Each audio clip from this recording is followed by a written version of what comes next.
of the time. It's, sorry, did you?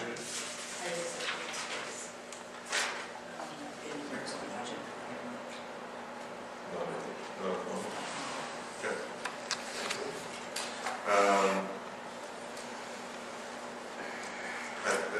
Seeing no further. Sorry, Councilor Mayor. We're talking about revenue stuff, and I over here about a month and a half ago. Our tipping fees at Millers Road are not being charged to C&L. To my surprise and shock that we were counting that revenue. We talked about the revenue we were going to receive when ACL was demolishing those buildings.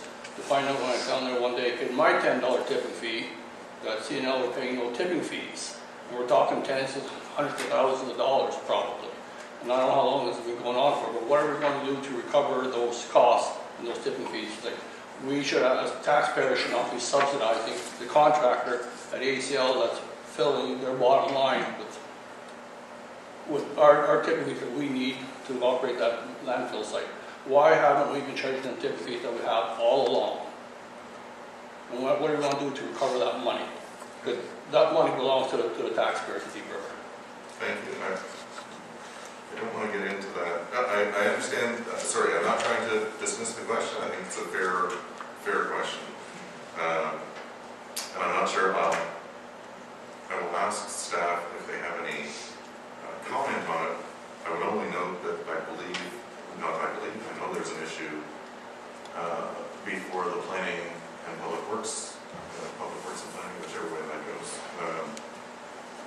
committee tomorrow night, which has to do with the agreement with C&L. So perhaps, again, I'm not. Right now we have a bylaw in place. Until that bylaw is changed, we need to exercise that bylaw and charge the fees that are appropriate to charge there.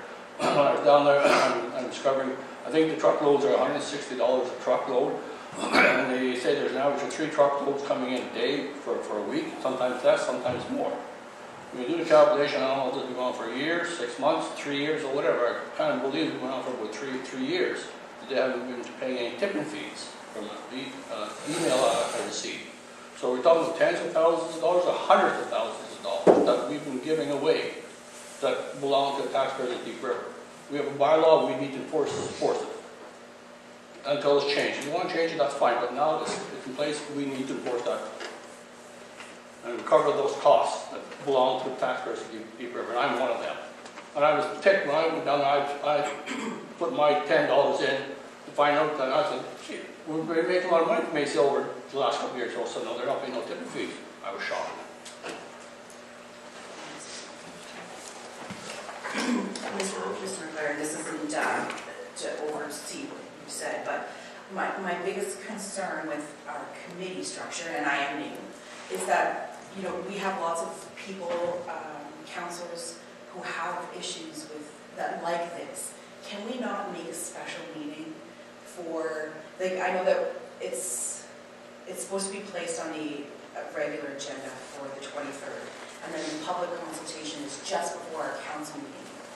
Can we not make a special meeting for the public to bring up issues like this in a special? Sorry, are you referring to the public meeting for the budget? Yes. Okay. Yes. Because I mean that there are lots of people with lots of different views, and I don't think we've given any special time. And from what I've seen there, and correct me if I'm wrong, there's no rules or in the procedural bylaw that prevents from scheduling more meetings from this committee. So that I just think that at this point there isn't a lot of time open to people discussing the issues that they currently have. So item 3 talks about a date. Yes, a public meeting regarding the budget is a normal part of the process. I think it's part of our formal budget procedure. But it's not. It's just before a regular council meeting, right? So it's Well, nothing. It's nothing set aside. It's just like 5 minutes before our meeting. right? I'm asking. Yeah, I think it probably is, but then that doesn't mean that the council meeting will have, depending on what comes out of the public meeting, doesn't mean that the budget will be passed this. Right, next. but I just find it a disconnect to recommend to council, tonight, we're supposed to recommend the budget, right? Okay, That's sorry, I right. don't mean to, We don't need- we're getting into the, I think what's the Decision, next the part, next step, right, yeah. the next step, which are the recommendations that we want to put before council. So, We have decided those. so Right, our, okay, that was, the committee, we meet as a committee, we have our discussions. All we can do as a committee is make recommendations to council. So we haven't decided anything tonight. We're we're raising questions, we're asking for information. We will have recommendations about further steps, but really those recommendations, I mean, obviously presenting the next version of the draft to council on January 23rd, obviously council can't approve that until the meeting actually happens, but I mean, beyond that, as far as a public meeting or anything like that, that decision is made by council, so. So you could, who couldn't the committee make a meeting? So let's deal with, so Councilor McLaren has raised a question about the tipping fees, and this is at the Millers Road site. Mr. McGee, would you like to comment? Absolutely. Thank you very much. And Mr. Patterson may also wish to help me out. Through you, Mr. Chairman, to the committee, you are correct. There is a report going forward to Planning and Public Works Group with respect to a preliminary update on negotiations that staff are having with Canadian Nuclear Laboratories as the operator of the ACL site and Atomic Energy of Canada Limited. And because they are negotiations, we want to respect ACL and CNL and the discussions that have taken place there.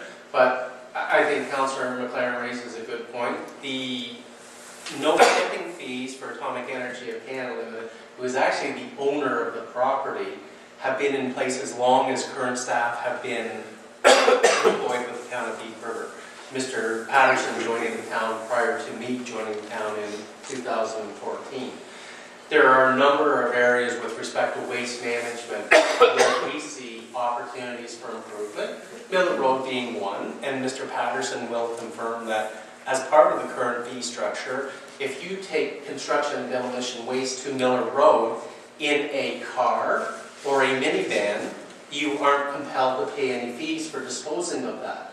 But as soon as you use a pickup truck, a trailer, or any type of larger vehicle, there are fees that kick into place. So what we're looking at is bringing forward to council a recommendation for a comprehensive fee structure for that site with a business plan in conjunction with the partners and the stakeholders, and also our engineering consultants looking at the future of that site, the potential for expansion, and what the costs associated with the future operation of Miller Road would be.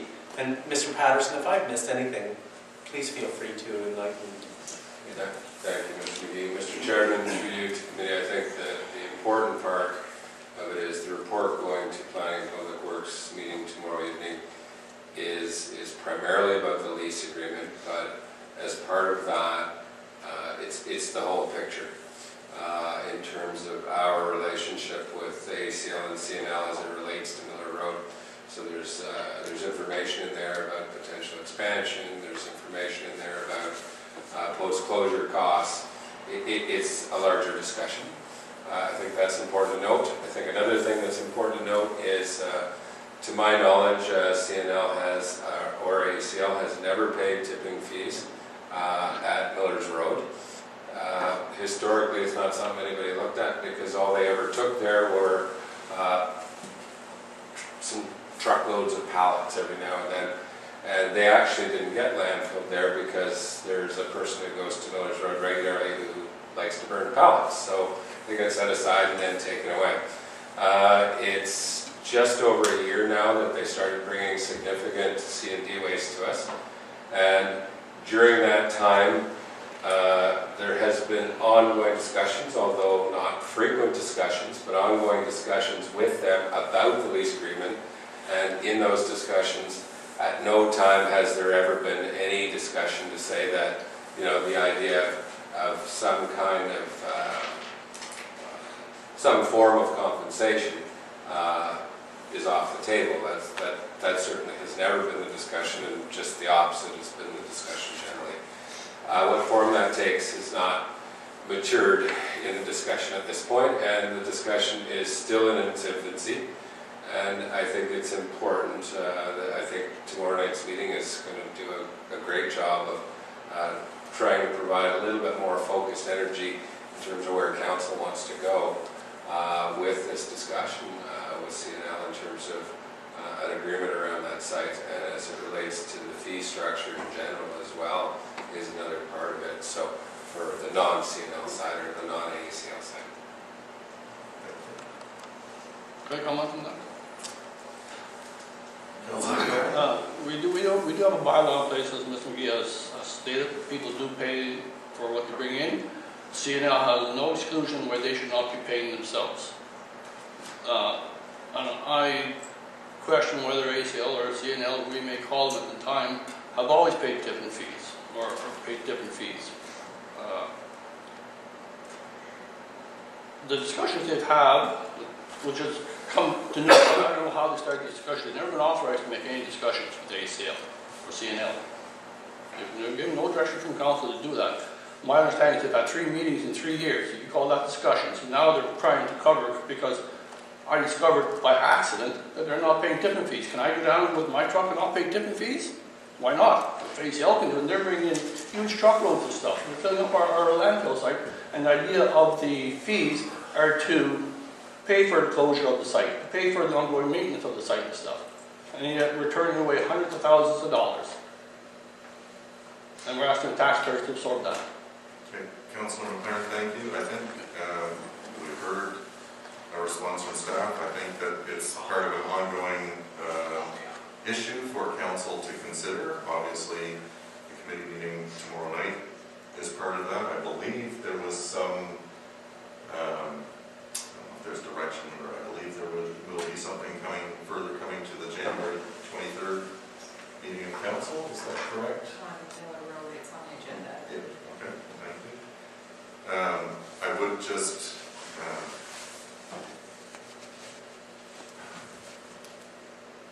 I always hate, anyway, I'm sorry, I find some of your comments, I think, I'm not quite sure what the word is, unparliamentary, or whatever the word is. My favorite fact. You're accusing staff of trying to cover something up or cover themselves, and I think our code of conduct calls on us to treat everyone with respect. I don't find those very respectful comments regarding our staff. I will withdraw those comments. I don't believe that our staff are trying to cover up anything or cover themselves from any wrongdoing. I don't know what I don't have the historical background, I don't know what this issue is all about, but I believe we're going to hear much more about it. I would like to, if there's no further discussion or questions about specifics